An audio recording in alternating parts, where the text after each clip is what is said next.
move on. You know, I saw on August the 31st, there's a Kaichor News article which I will read to you. Kaichor News article. Yes, somebody tell me the brick was at St. Sidwell Primary School in 2011. No, not 2000. I think it's 2011, man. Check back.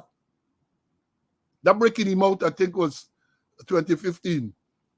I think it's 2015. I could be wrong, but I think it could be wrong. Right? Let me move on. Kaichor News of August the 31st, 2024. The things that make you go, whoa. They say no extradition from Guyana in 2024. That is what Overface Ministry says. No extradition from Guyana in 2024. And I read the article, and a part of it amused me. And I got to read the thing, and I can tell you all what it says. It's not a long article. It says fugitives opted to return to the U.S. So there was no extradition for this year. The fugitives who were caught in Guyana opted to return to the U.S. The Ministry of Home Affairs on Friday debunked claims that Guyana has extradited persons to the United States of America this year. In a statement issued by the ministry's Facebook page, which is on the ministry's Facebook page, the ministry said, quote, there have been no extraditions from Guyana to the United States of America in 2024 to date. The term extradition was incorrectly used during the news source broadcast on August the 27th, 2024, end of quote. The statement said that 3 fugitives who had outstanding warrants were arrested by the Guyana police force. The trio, all citizens of the U.S., opted to return to the U.S. rather than face deportation from Guyana. The 3 persons have been identified as Quincy Hines, Rakim Antonio Gilaus, and Ravindra Dharamjit. Hines departed Guyana on May 11, 2024. He was charged in 2019 in the Eastern District of New York with conspiracy to import cocaine and conspiracy to possess cocaine with intent to distribute. After making an initial court appearance, he fled to Guyana upon posting bail. Gilaus departed Guyana on July the 31st, 2024. Gilaus is wanted in Prince George's County, Maryland, for a homicide of 2 attempted murders.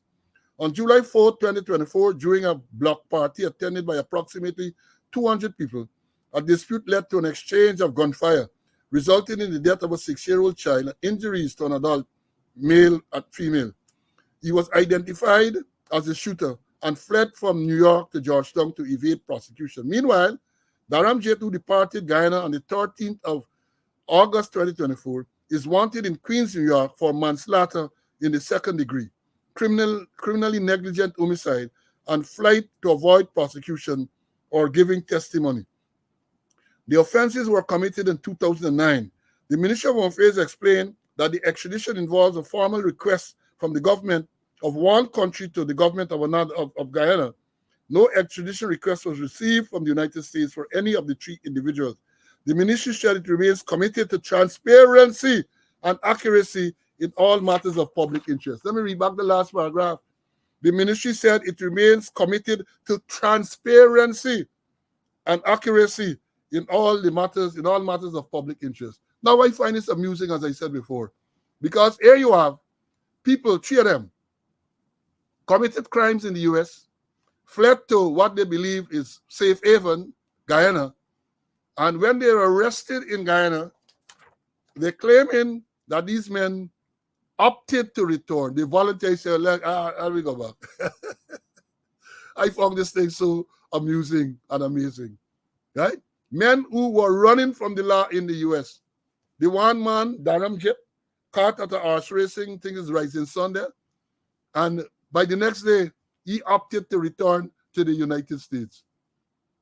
And then they talk about transparency and accuracy. Ministry of Home Affairs, transparency and accuracy. I'm going to address that a little later. But let me bring in Mr. Conway for sharing this laugh about these men opted to return. They were not extradited. They opted to return to the U.S. to face the day in court. Cici, what are your views on this humorous statement, man? Total fabrication, Men fled from the United States of America. I think one man come here and get married, get involved in business and all kind of thing. Then.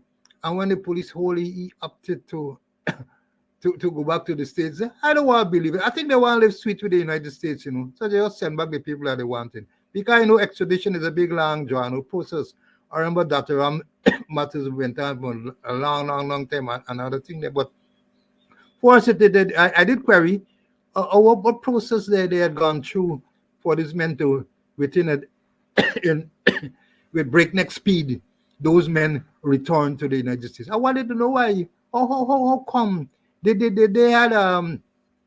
did they engage any judge in chambers and something I think one was a holiday on a Sunday and Monday morning the morning in the States total nonsense nobody even upped when you come back coming again in the land you come to get paradise in Guyana and then you're telling me that I opted to go back to the States free and voluntary? No way. That can't work. That's sheer pure bullshit. Share bullshit, he says. Share bullshit, he says. No, yeah, and somebody says, one of the students referred to as Guyana Chronicle, shouldn't be Guyana Chronicle, should be Guyana Crying Crew. Y'all are really amusing and brilliant students. Man says should not be referred to as Guyana Chronicle. It's Guyana Crying Crew. Well, for those of you who know it's a carrion crow is a vulture. Is a vulture. We carry in Guyana, it's a carrion crow. Countryman, we say carrion crow. But the people will tell you it's a vulture. It feeds on dead meat and flesh and all this type of thing. We say carrion crow, right? So I say should be referred to us as chronicle. You should be referred to as carrion crow because they feed on dead flesh and so on. And one of the, I think it's a social media outlet that is just like the Guyana Chronicle. It's called Guyana Daily News. I understand there's a linkage there. They had an article over the weekend referring to this lawsuit that the Honorable Cathy Hughes filed against the dishonorable Bharat Jagdeo. When, he sit down at a press conference and call she a low life. Now I read the article and it's just something wrong. I tell you all about the skills you get, statement analysis and so on. When I read the article in Guyana Daily News, I said, nah, something wrong. There were too many missing links. Something wrong, as the Chinese would say, something wrong. And yesterday, I saw a post from the Honorable Nigel Hughes, and I read that, and I read it to you now. They say, and he being sarcastic, let me tell you all first. And the old guys from TSU will know you're the man who used to mix up your own words. You would not say he was sarcastic. You said he was recastic. That was a word. You won't find it in the dictionary. But the older police here will remember, people like Young and them, I can remember the screaming skull. The screaming skull will say he is being recastic. So Nigel is being sarcastic. So let me read this first paragraph. In its commitment to accuracy, honesty, and unbiased journalism, the Guyana Chronicle or the Guyana Chronicle, the nation's newspaper, sought to report faithfully as usual on the conduct of the trial of Catherine Hughes versus Bharat Jagdeo. I didn't read the Chronicle thing. Let me say that first, but I read what Guyana Daily News said. He goes on to say it completely slipped the attention of the journalist who was not in the courtroom at any stage that defendant Bharat Jagdeo had failed to file any witness statement in the matter, and as a consequence, he could not be testifying in the trial. The absent Chronicle journalist also failed to mention that the sole witness for the defendant, Robin Singh, did not attend court and was allegedly at some airport awaiting to testify. Since the only person present in court were the judge, the court staff, and attorneys for Mrs. Hughes and Mr. Dattadin for the defendant, and that there was no recording facilities in the court, we would like to applaud the good work of the Chronicle's journalists on reporting on the day's events in the court. There was once a famous calypso by Lord Nelson who referred to a tailor in a line competition who could sew a suit by observing only the corner where the person passed. There is also a senior Jamaican consul of considerable repute when cross-examining a prime minister said that he was pathologically mendacious. We seem to have competing skills in our republic's national newspaper. Then he said, better must come. So these people who are not in court, these people who are writing for the Carrying Crow, they were not in court according to Mr. Hughes, and I will believe what he says as against what he said. They were not in court. And so therefore, they proceeded to write a misrepresentation of what took place in court. A misrepresentation of what took place. And as Mr. Hughes points out, they been there. And as he pointed out, Jack Dio, who is the defendant, failed to file a witness statement, so he ain't testified in his own cause. He ain't give no statement. He failed, and this is not the first time. Remember when he sued Freddie Kissoon? When Freddie Kissoon said that he involved in institutionalized racism, he sued Freddie Kissoon. And when time come for trial, he sent Raja Lanchan to give evidence. And when Raja Lanchan got back up, he actually admitted to some of the allegations were made. So he ain't filed no statement, so he ain't going no place, did not attend. And then they said the one person, the one is sole witness, Robin Singh, did not attend court, and he was allegedly at some airport waiting to testify. And then at the end, when he talked about the Lord Nelson, King Liar, Teacher Percy say, if you tell a lie, you go into hell as soon as you die. Them going there before. They are going there before. And he talk about the tailor. Don't show me the corner my tailor is class. Just show me the corner where the fella passed. And he will make a suit. That is tailor. You lie? King Liar. And then we talk about the Jamaican Council of Considerable Repute. Right? KD Knights. I know the story well. KD Knights tell the Prime Minister, you're pathologically mendacious. Pack your things and go. I mean, Mr. User mentioned the part, but there's the other part of the sentence. You are pathologically mendacious. Pack your things and go. Pack your things and go.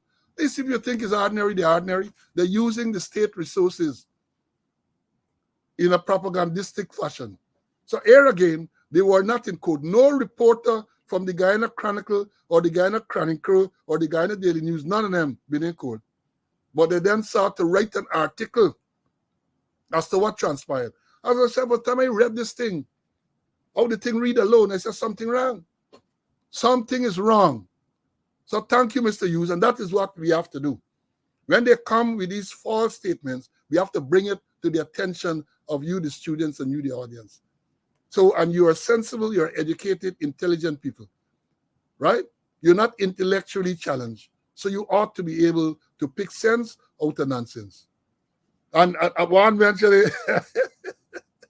I remember that so long ago, a man referred to a man as being the product of what the word he used, of a traumatized sperm.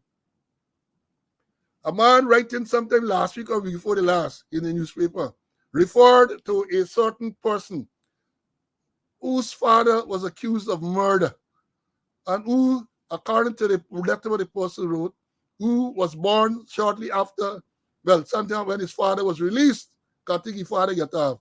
And the man right to say, this is a product of a traumatized sperm.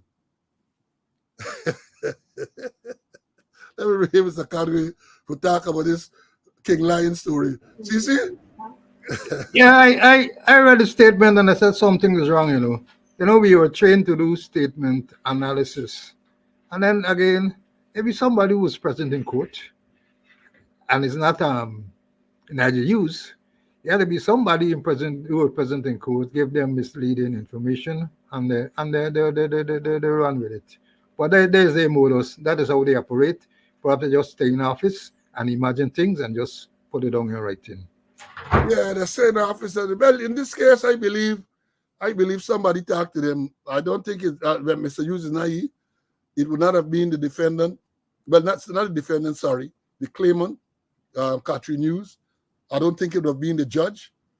And as I said, this matter, Mr. Hughes mentioned the people who were in court. He mentioned the people who were in court at the time, right? And the court staff, he said, was there as well. So we don't know who tell the Chronicle or the Carrying Crow what transpired. Yeah, Mark, that is what the thing, the product of a traumatized sperm. That is what the man wrote in an article or in a letter, or in a Facebook post about 2 weeks ago.